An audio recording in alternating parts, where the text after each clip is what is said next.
Well, hi, and welcome to our Reagan's Journey video series. This is something that we've wanted to do for a long time. There's a lot of important conversations we have with parents and professionals all the time. So we really think, especially because of the pandemic, it's time to think outside the box, and it's time to share all of our stories, all of our resources, and put them in one place so that they're always there for everyone. They're searchable.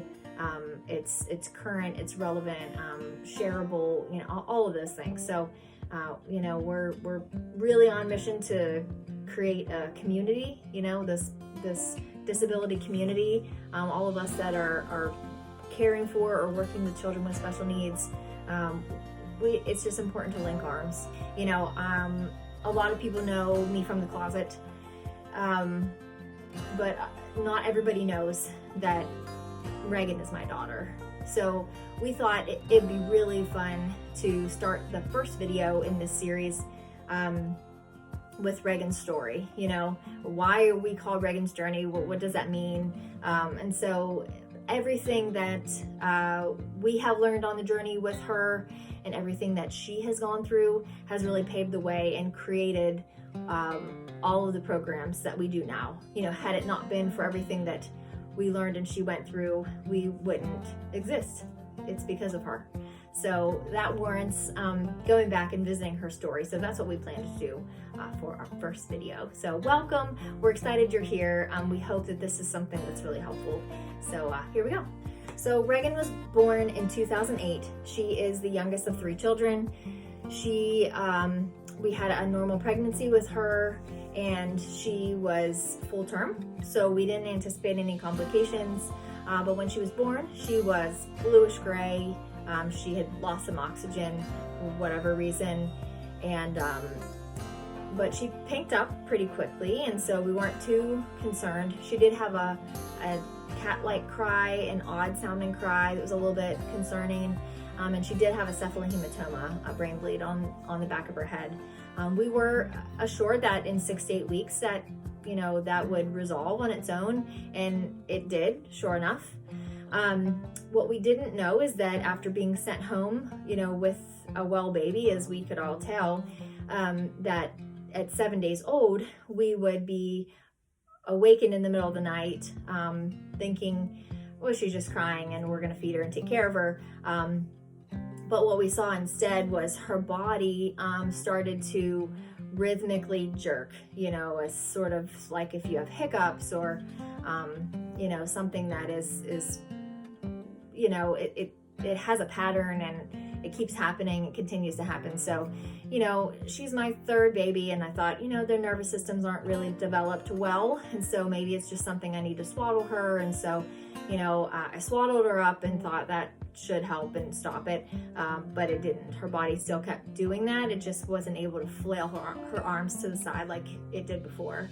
So, I woke my husband up, and we both saw what she was doing and decided we're going to call the doctor in the morning just to let them know, what happened and see if they're interested in, her coming in. Sure enough, when we called the doctor in the morning, they said, yeah, we'd love to see her just to see what's going on. So we went in there. We were actually able to see a different doctor, and we were able to get in quicker because someone had canceled.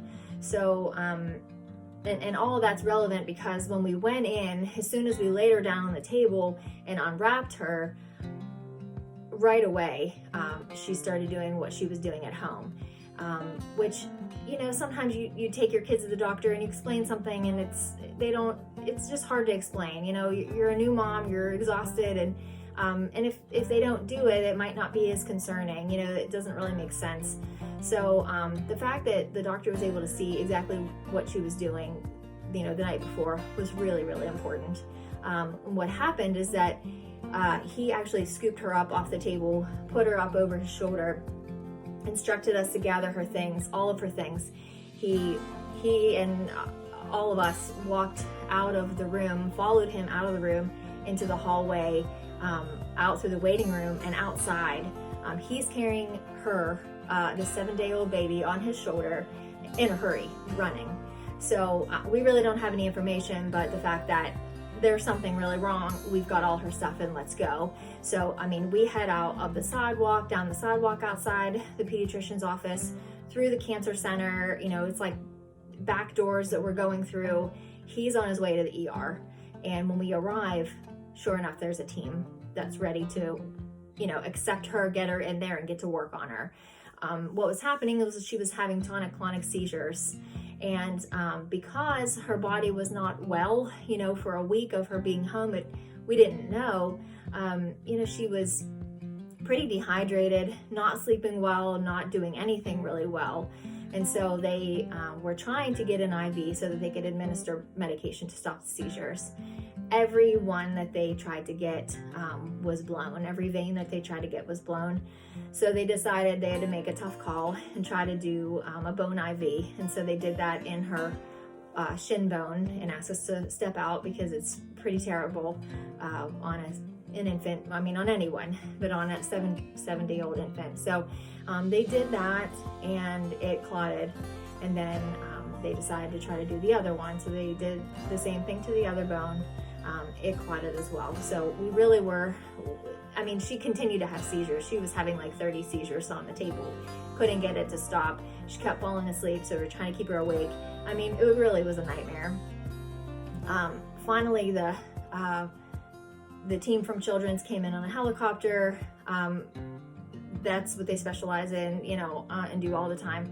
So they got an IV right in her ankle, and we were told to pretty much guard it with her life. This was her access, you know, to life, to stopping the seizures and maintaining her health.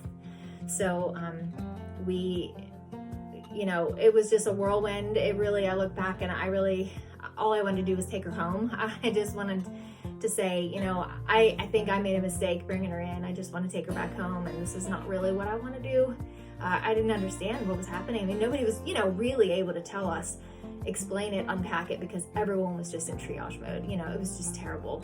So we loaded her up on a helicopter, and we were not able to ride with her. So we went home to our house to pack some things for an uncertain amount of time, arrange care for our other 2 children, and head down, not having really any information. We're calling all of our family on the way down. Nobody really knows what's going on. And so, you know, it was terrifying. I'm sure many of you that are watching this, that's your reality, has been your reality, might still be your reality. Often, a lot of families I follow and I'm friends with, that's their life. You know, they kind of live in that state. I don't know how you do that. I don't know. But we had, you know, a taste of that. It was terrifying. We arrived at Children's Hospital, and she was, you know, in her own little room being prepared for a spinal tap because, you know, we're checking for meningitis. We're just checking for every reason that why she might be having seizures. Nothing really made sense. You know, they pretty much ran every test that they could to try to figure out what was going on. Genetics came in and saw her, but of course we wouldn't get those results for a long time, nor would it change what we did that day, really. We were just managing the seizures with medication. We were sent home on anti-seizure meds and a protocol for in-home therapy services to make sure that she didn't fall behind, you know, moving forward, because we really didn't know what her quality of life was going to be. The medicine is, of course, very sedating, even at a low dose. So, you know, we need to make sure that she had the best opportunity to move and grow and learn. So we did that. I think we stayed in the hospital for maybe 6 days and then went home and prepared for, you know, in-home therapies, managing the meds, and just watching for symptoms and communicating with the doctor. So, you know, she had therapy for 2 or 3 years with early intervention services.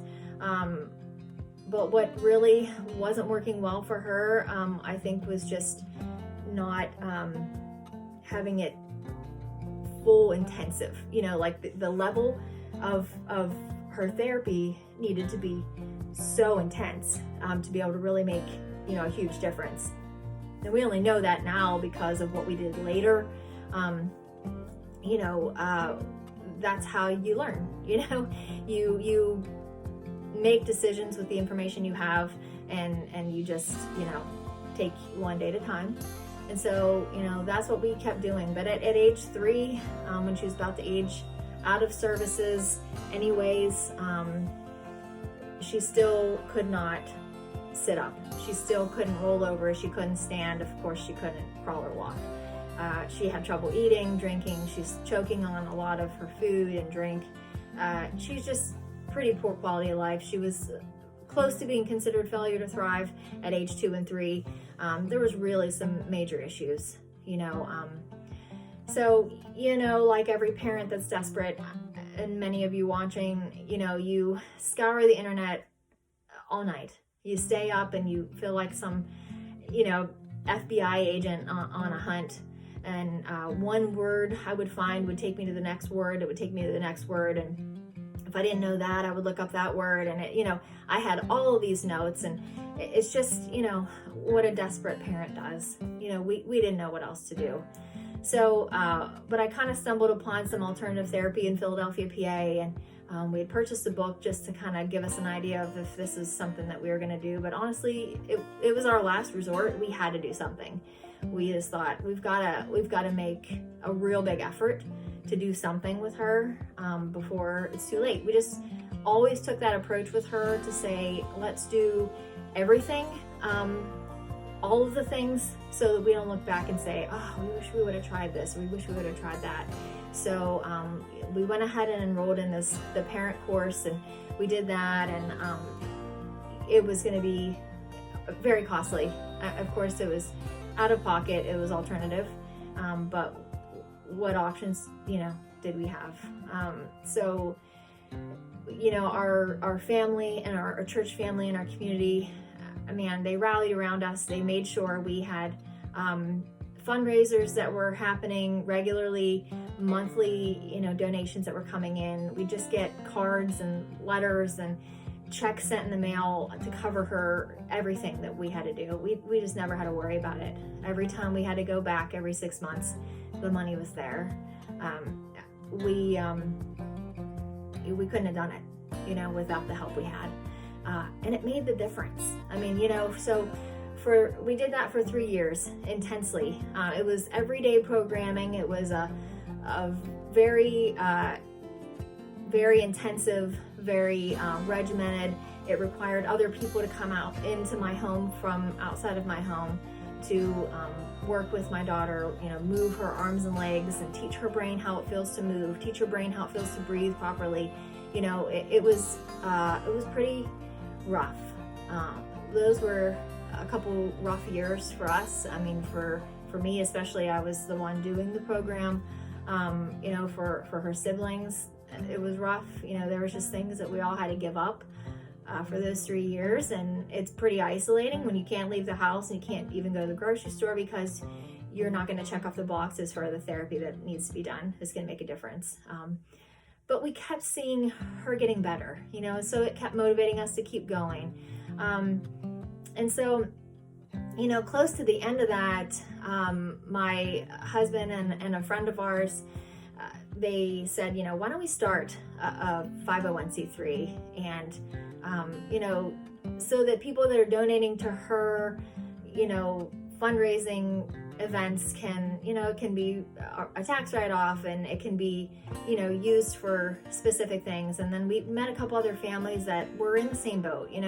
They were needing different things, not really exactly what Reagan needed, but they were needing different things for their children with different diagnoses. And so we thought, I think there's an opportunity for help here. Let's just see what happens. And so, but as Reagan got better and better, Reagan's journey became less about her and more about the families that we met on our journey.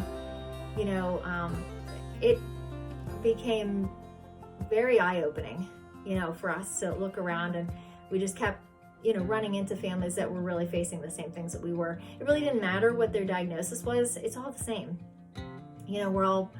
We're exhausted and desperate parents just trying to make it through. And, we needed support. We needed help. We need resources. We need people. We need all of those things that are going to make it better. you know, make it easier. Back to Reagan. She is now 12 years old. She is nonverbal. She can hear, but she can't speak. We don't think she'll probably ever speak. I mean, you know, we never put a cap on her potential, but, you know, we use the right tools and resources that she can use now if she never speaks, I guess, you know, is what's important. She did attend the deaf school for a couple years, and she's really great at using sign language. She's really great at being a mime. She's really great at kind of just showing you, dragging you somewhere to show you. She gets her point across. She's very sassy, very strong-willed, really has a zest and a zeal for life. I mean, she's just the happiest little thing. She gets really excited about things like cats and organizing the house and doing things around the house. I mean, she just honestly is so contented with being able to be functional and, you know, do what other people can do. I just think she does not take for granted those things. You know, she was able to start walking around age 7 and attended our local school district for a couple years, and then went on to the deaf school to gain some skills in signing. And then we had moved, and she moved out of that setting into a local school district here. And so she's been in a life skills setting always, with an aide, and she is thriving. She's doing really well. So she's not letting anything keep her down, and she's an inspiration to all of us all the time. We're who we are because of who she is.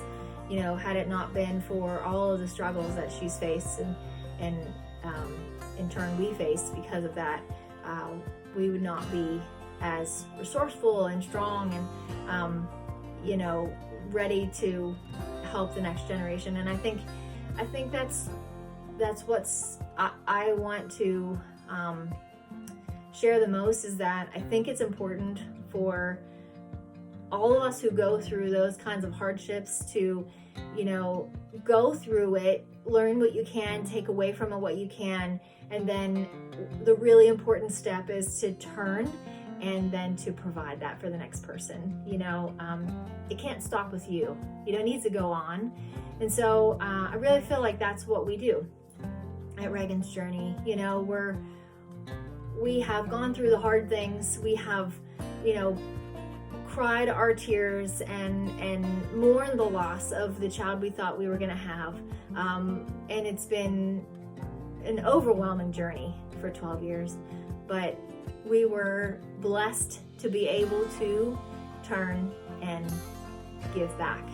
You know, give to the next person, give to hopefully many, many people. You know, the things that we had to work really hard for, or we had to find, we want it to be easier. We want it to be readily available to everybody who needs it, who's in the same situation. So the next person that gets a diagnosis for their 18-month-old child, they can find people who get it.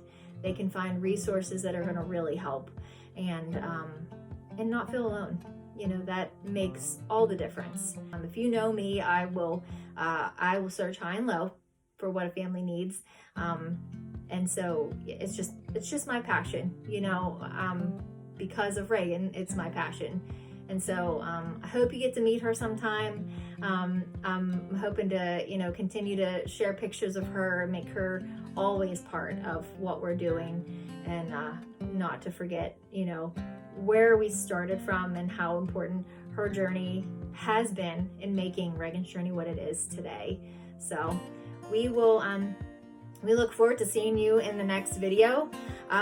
We are going to be, you know, putting some different feelers out there for different topics, you know, down the road. And we just hope that this is a great resource to continue sharing things in the special needs community. So thanks so much for listening in.